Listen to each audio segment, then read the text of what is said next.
evening.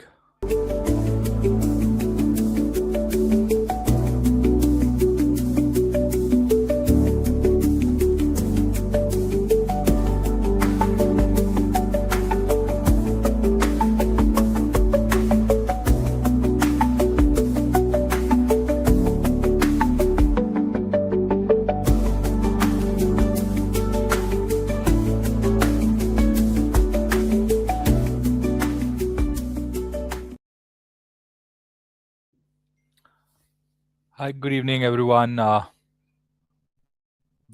We will start our webinar in next 2 to 3 minutes. We're just waiting for people to join.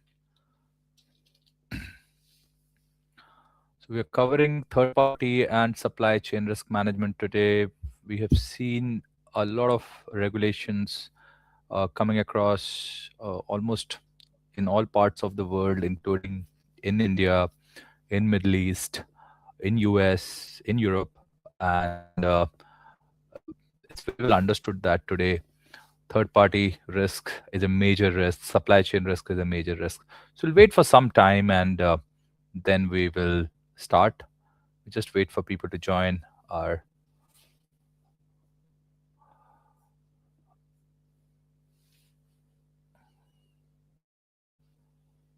Right. I see that.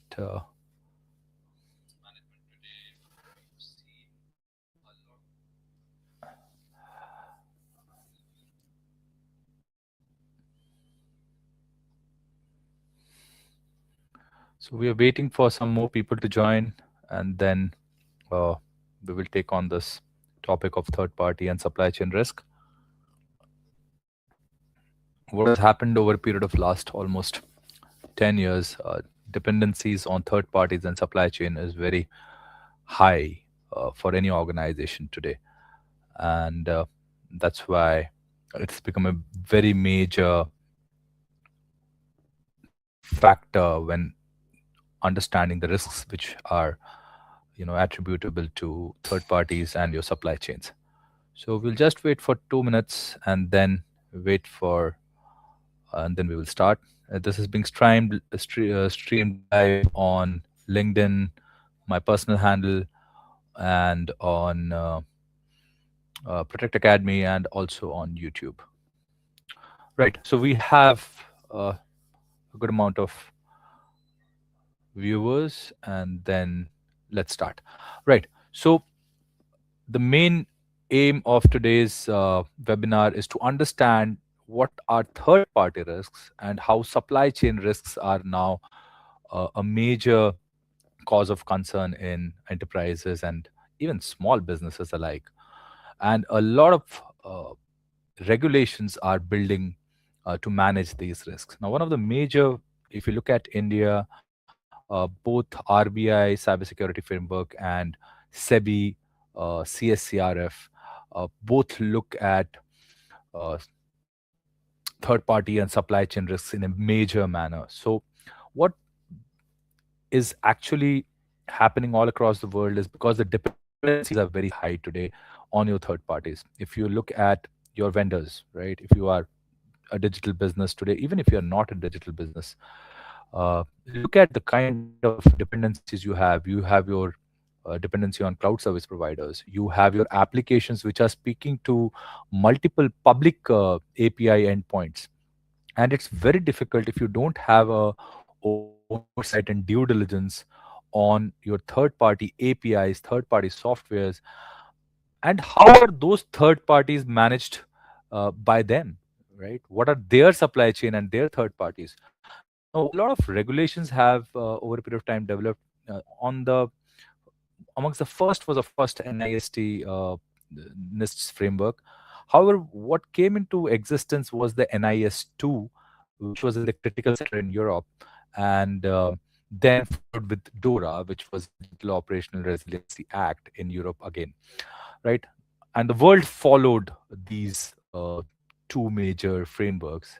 And if you look at even in Middle East now, you have country-specific resiliency guidelines under banking and financial services regulators. In India, we have seen already RBI and SEBI has brought their resiliency frameworks in picture. So DORA has somehow become a center point for managing third party and supply chain risk. So today's webinar is to understand what are third party and supply chain risk, and how today it also amalgamates with the present GRC roles in organizations.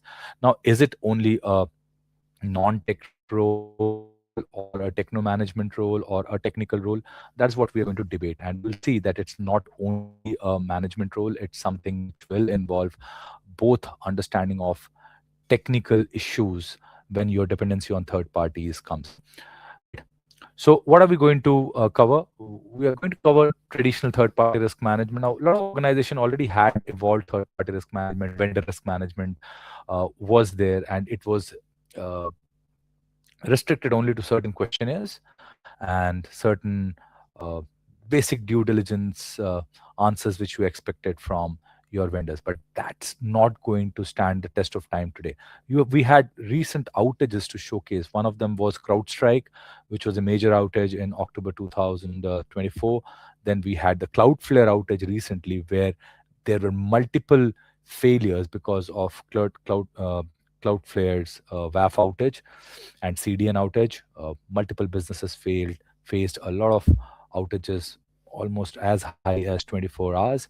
We had our multiple clients who faced outages. We ourselves faced outages. Our learning management systems were out. Our lot of dependencies were out, and that definitely causes a revenue loss. And therefore, having a mapping of these critical vendors, critical services, is very, very important. And that's what we are going to see today. What are the limitations of traditional third party risk management beyond vendors? There are direct vendors. Vendors are fine.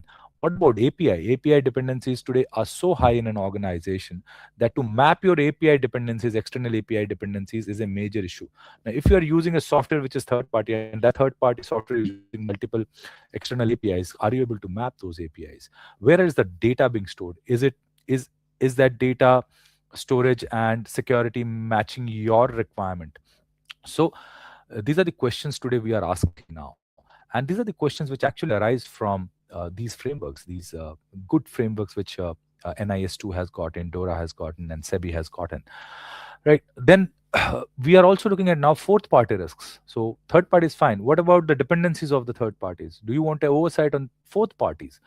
A lot of these resiliency frameworks are now asking you to map fourth party, and that might become a blind spot. You are dependent on a vendor, the vendor was dependent on Cloudflare, and the Cloudflare goes down, and the vendor is left high and dry. So how do you manage that? So therefore, now today we are looking at a fourth party blind spots also.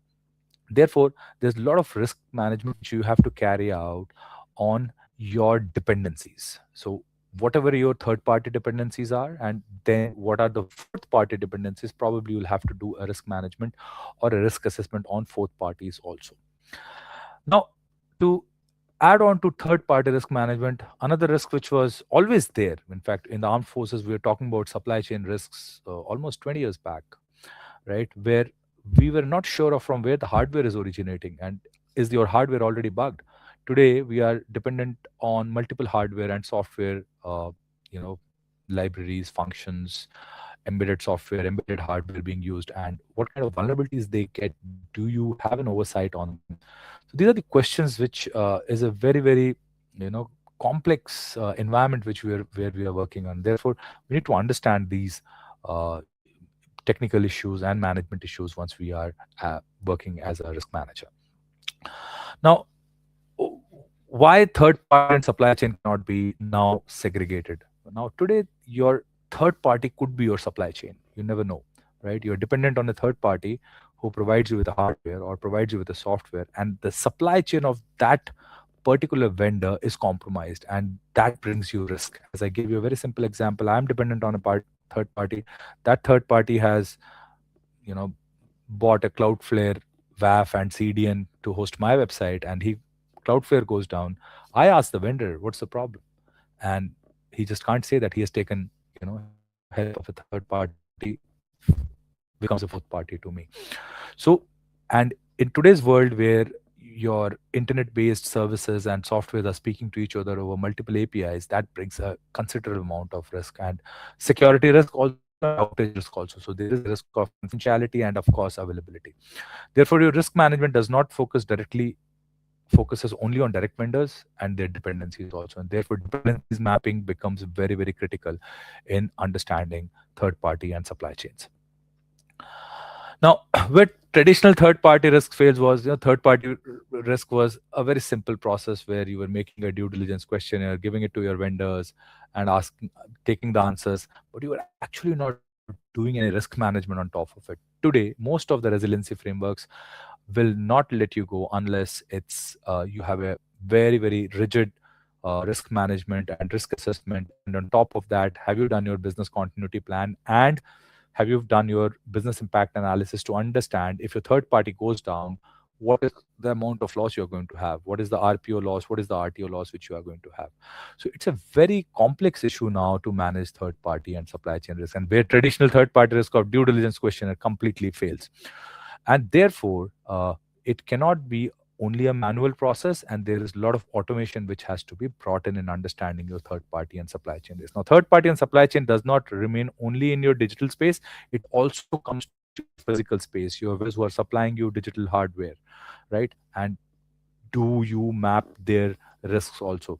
Traditionally, I've seen in most of the organization, you select a vendor, do a due diligence question, and then the hardware comes into your organization. Are you having checks and balances to incorporate your hardware into your organization, right? So that is something which is now becoming a major risk factor. Now, today we have vendors who are providing us services using shared cloud platforms. It's very common that I am directly using AWS and my third party vendors are also using AWS. And since the AWS outage happens, there is a direct outage and there is a third party outage. So the regulatory space become very, very complex. Now in Europe and in Middle East, reporting times are as short as 4 hours. So there are, if your oversight is not complete, you might have considerable fines and losses. In a recent Cloudflare outage, we saw that we had a client whose presence was there in 14 countries, and all 14 countries had to report the outage and business loss within 4 hours, and anticipated business loss also. There was a final report coverage. So it's becoming very, very complex when dependencies are on digital services on a multi-platform, multi-cloud, multi-API environment, right? There are also use cases where you are dependent on a contractor who's dependent on another contractor who's dependent on multi-contractor. So multi-contractor and multi-contracting system becomes also a very, very critical risk in your organization. So how do we manage the risk? So managing the risk today goes as high as going to the fourth vendor. So if you have a third party, therefore you need to understand what are the dependencies of your third party, and that's a very, very critical requirement today to map for all third party risk managers or GRC managers who are working in the space. So because there might be times where your fourth parties become single point of failure, and there could be your fourth parties which can become single point of failures, and your complete ecosystem goes down. We have seen in the financial space, we've seen where a lot of stockbrokers are dependent on API based services from trading services, liquidity pool providers. And when these services go down, there is a considerable business loss. Also, we've seen a third party is hosted on another cloud service, and the cloud service goes down. Recently, AWS went down. When AWS went down, the third party service went down. The third party said, it's not my fault, it's the fault of AWS. Now, such critical issues, are you mapping it on your SLAs? So do you have oversight over such issues in SLAs? Because it's your responsibility to map such risks on your SLAs, on your vendor contracts. Because if not, then the management is going to ask you that why couldn't you anticipate this risk? So this becomes a very, very important factor when you are working on third and fourth party risks. So today, if you look at, we are seeing integration of third party and supply chain risks.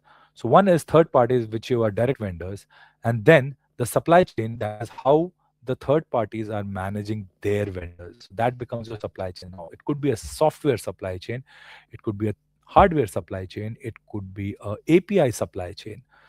And understanding those risks become very, very important. And today, as part of third party and supply chain, you have to map all your vendors at times to the nth uh, supply chain. So critical regulations like DORA, they ask you to map right till the end, so that you know what your risks are, and then you have to calculate the risk, and you have to be ready with your business continuity plans and business impact assessments.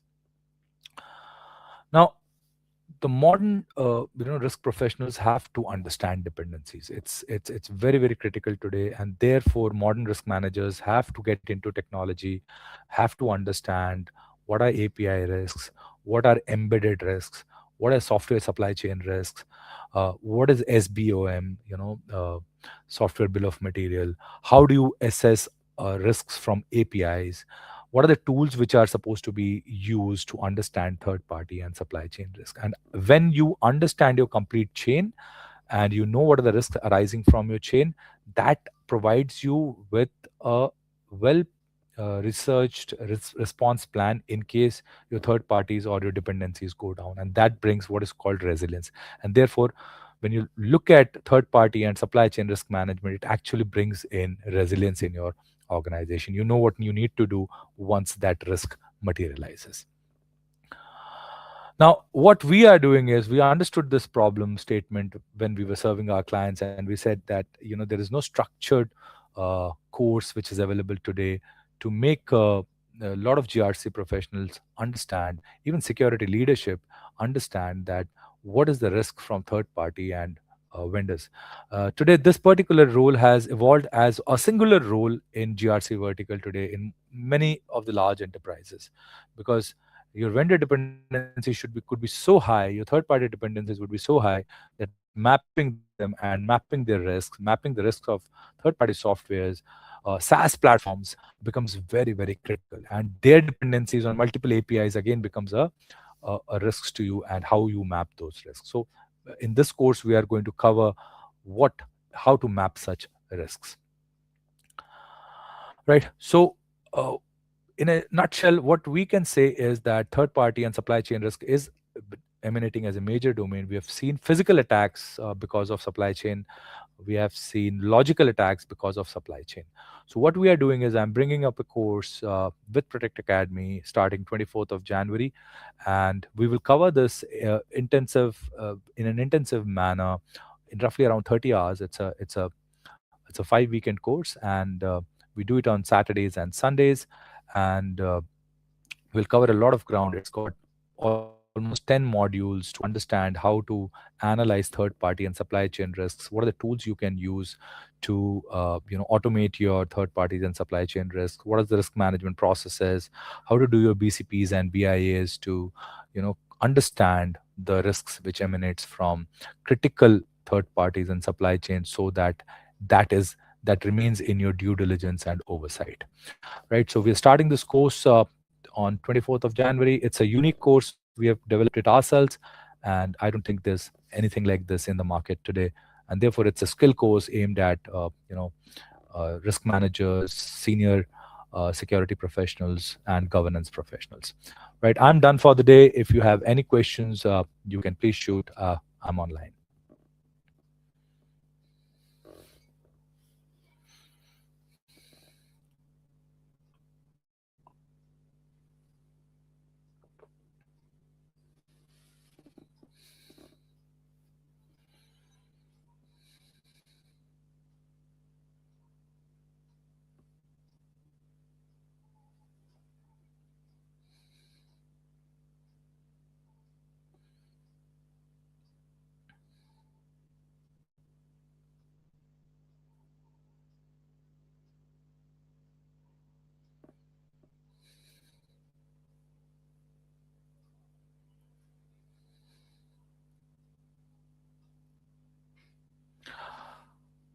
Yes. So Eugenia asked a question that it's flashed on the slide.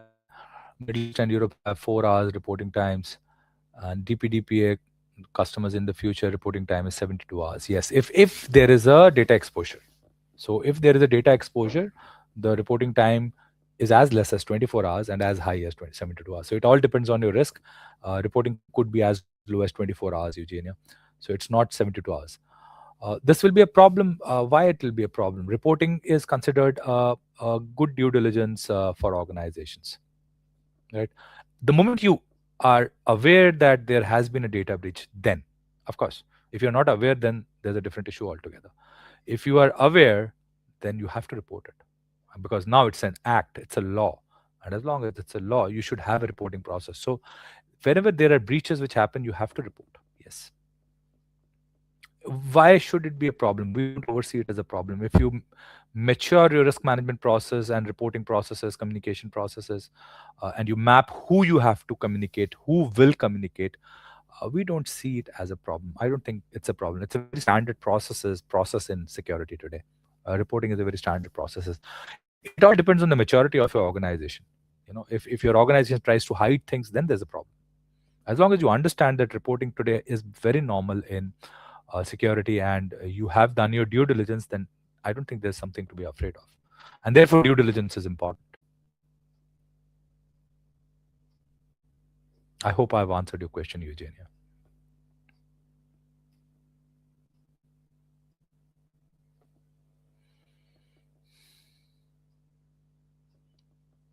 Do we have some more questions?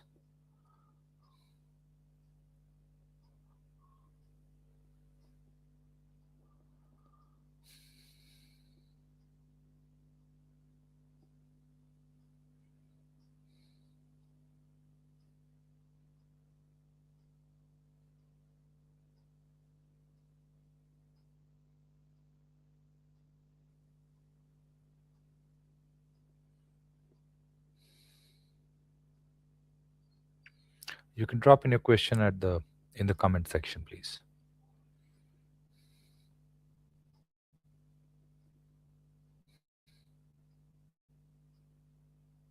Welcome, Eugenia. There's a lag between, I think, 10 to 15 seconds lag between my live and when it reaches you.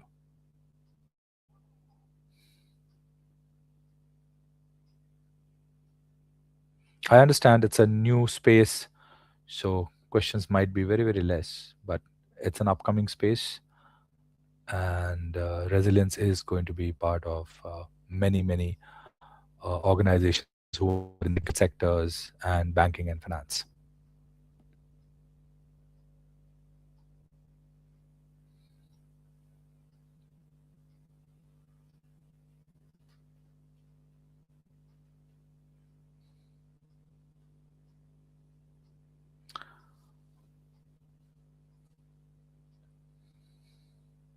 Right. I think we do not have any more questions. We're starting with a course on 24th of January. Please feel free to register. You can reach out to us on the number and also by email. And if you have any questions, please reach out to us. Thank you so much, and see you next time.